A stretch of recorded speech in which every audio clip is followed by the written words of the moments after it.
নবী সাল্লাল্লাহু আলাইহি ওয়াসাল্লাম স্পষ্ট বলছেন, আল মুমিনু গিররুন কারীম, মুমিন সাদাসিধা হয়, মুমিন ভদ্র হয়। আরেকটা আজীব সুন্দর কথা বলছেন নবীজি, লা ইয়াখদাউ ওয়া লা ইউখদাউ, মুমিন ধোঁকা দেয় না কাউকে।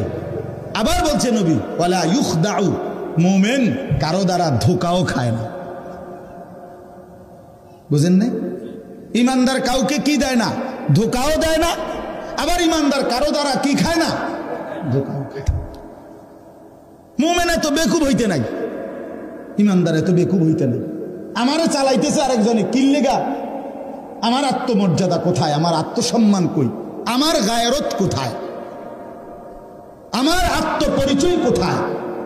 আমি একবার ক্রিকেট খেলোয়াড়ের মতো, একবার ফুটবল খেলোয়াড়ের মতো, একবার সিনেমার নর্তকীর মতো, একবার নাটকের অভিনেতার মতো